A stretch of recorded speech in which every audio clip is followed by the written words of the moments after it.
बोलो गणेश जी महाराज की जय, कार्तिका ठाकुर जी की जय। राम राम। आज हम सुनते हैं पंचभूखों की कहानी। जो कार्तिक मास में पंचभूखों के व्रत होते हैं, 5 दिन के करे जाते हैं, वो उनको एकादशी से शुरू करते हैं। कार्तिक मास के शुक्ल पक्ष की एकादशी से और पूर्णिमा तक करते हैं।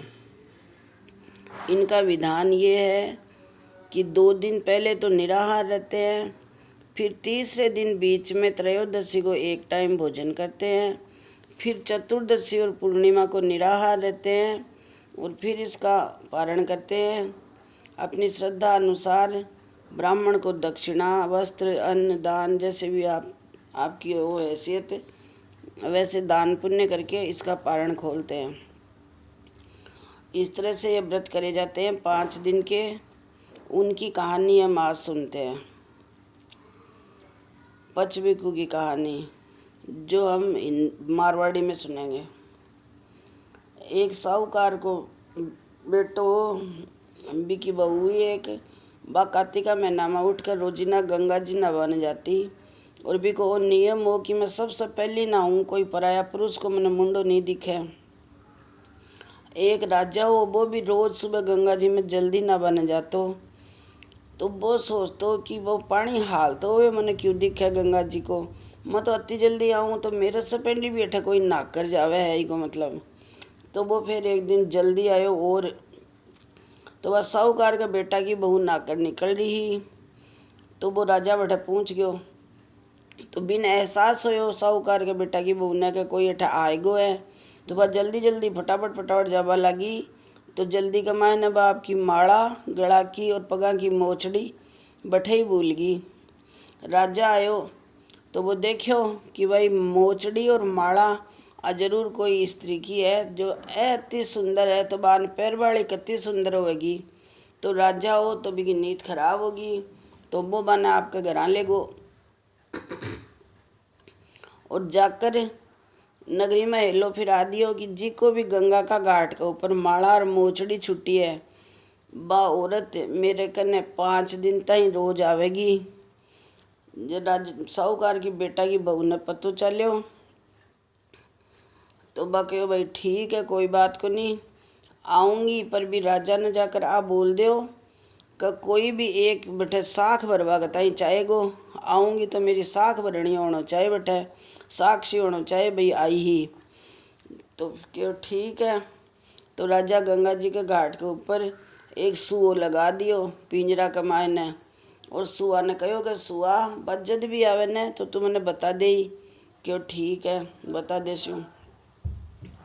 बा आई रात ने गंगा जी की घाट के ऊपर सुबह आकर बारात ना आई राजा के कने। तो बा पहली पेड़ी पर पग धरियो तो बोली गए, हे कार्तिका ठाकुर जी, हे राय दामोदर जी, हे पांचों पांडव, हे छठा नारायण, हे सातों भीष्म राजा, भी पापी ने नींद आ जाए जो मैं अगर सत की हूँ तो मेरो थे सत राखियो भगवान सब मिलकर, और बिना नींद आ जावे तो मेरो सत रह जावे। जो फिर राजा ना बजू ही आई गंगा का घाट पर भी नींद आ गई। राजा ने नींद आ गई, बाप की नाद होकर चली गई। जब फिर वो सुआ राजा की आँख खुली भी गया बाद में, तो वो सुआ ने पूछो, सुआ ने बात साख बरार गई कि सुआ सोटा गले गालूंगी हार, साख भरिए मेरा वीर। तो सुओ बोलियो कि वीर भी कोई दुनिया में साख भरी। जब बा बोली कि सुआ सोटा पग गालूंगी नेवर, साख भराइए मेरा देवर। क्यों ठीक है भाभी, तेरी साख मैं भरूंगा जरूर। वो सुआ ने पूछो कसुआ ठबाई के न भगतई, कहाँ आई राजा जी, कवा कसीक लग गई। जसु वो बोलियो कि आबा किसी बिजली ढोली, किसी झड़ केला किसी कामड़ी और गुलाब को सो रंग। राजा बोले भाई चलो ठीक है, कोई बात को नहीं, आज मैंने नींद आ गई, काल मैं जाग तो रहूँगो, मेरी आंगली का चीरो लगा लूँगो मैं, तो भी पीड़ा से मन नींद को नहीं आवेगी फिर। तो राजा दूसरे दिन काई करियो, रात में चीरो लगा लियो आंगली का, और आंगली का चीरो लगा कर सोगो, भाई बिस भी पीड़ा सा अपन नींद को नहीं आवे।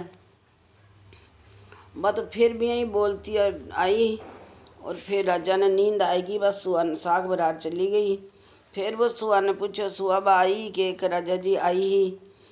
तो फिर तीसरे दिन राजा सोचो कि अपन तो फिर नींद आ गई। तो वो फिर सूढ़ा की सेज बिछाई और बंक ऊपर वो सोए गो कहा है आपने चुप सी रात भर तो अपन इस नींद को नहीं आसी। तो फिर वह तो आई भाई सुआ ने साग बरा कर चली गई। फिर वो पूछो राजा क्यों बा आई के कहाँ आई तो ही राजा जी। जो फिर वो तो सोचोगा अब के रहा पा। तो वो फिर चौथे दिन ने आँखियाँ कमाए ने मिर्ची गाल कर सोयो कि अपन अब नींद को नहीं ऐसी रात ने। फिर वह तो भी यही भगवान से पुकार करती आई कि भगवान मेरे सत राख दीजिए। और सुआ ने साग बनाकर चली गई। राजा ने नींद आ गई। फिर पाँचवें दिन राजा सोचो कि अब अपन कहीं करा। तो वो सिगड़ी जलाई, आग जला कर भी सिगड़ी के ऊपर बैठ गो अब अपन किया नींद आवे देखा। तो दिन भी नींद आएगी। फिर बस रात ना आई बा तो आपकी आर चली गई। सुआ ने साग बरार चली गई। जब सुआ ने वो पूछो ना कहो हाँ राजा जी आई भी। फिर सुआ ने कहो कि बोल दीजिए भी पापी ने कि मेरा तो 5 दिन पूरा होगा। अब मेरो माड़ा मेरी और मोचड़ी मेरे घर पहुँचा देवे वो। सुआ बोलियो ठीक है। तो राजा सोचो कि अब अपन के करना। अब राजा भी ने माड़ा मोचड़ी भेजी को नहीं। तो राजा का फिर कोड हो गो थोड़ा दिना का मायने कोड हो गो भी का सारा शरीर में जड़न लाग गई एकदम। तो फिर पीड़ा का मारे वो त्राही त्राही करवा लागो। जब फिर पंडिता ने बुलाया जन्मपत्री दिखाई भी की क्यों भाई यहाँ का कौन सा ग्रह गोचर है की शांति करावा तो बताओ अनैति पीड़ा क्यों हो रही है। राजा जी ने वह कहो भाई वो पराई स्त्री के ऊपर एक पतिव्रता नारी के ऊपर कुदृष्टि डाली ई वास्ते ने राजा जी ने पीड़ा आई है शरीर में।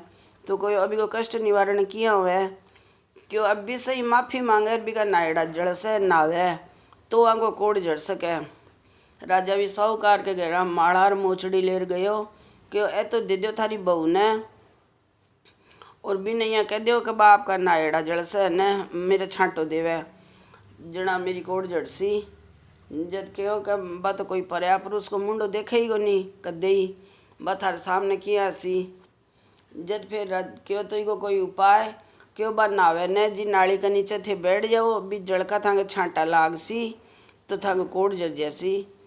क्यों ठीक है। फिर बा नाई और नाई जद भी को कोड जरियो भी का छांटा दिया छांटा लग गया भी जड़का जद कोड जरियो। और वो आपकी भी न धर्म की बहन बना ली। फिर पग पकड़ लिया भी का हेठ कार्तिका ठाकुर जी महाराज भी साहूकार की बेटी बहू का सत रखियो जैसो माँ को भी राख जो भगवान कहता को सुनता को ओंकारा को बरता को गढ़ती है तो पूरी कर जो पूरी है तो परवान छोड़ जो भगवान। सबने यहाँ को पतिव्रता नारी बणमा को सत्य देव हरो रत्न और सबको सत राखियो प्रभु। बोलो कार्तिका ठाकुर जी की जय। राम राम।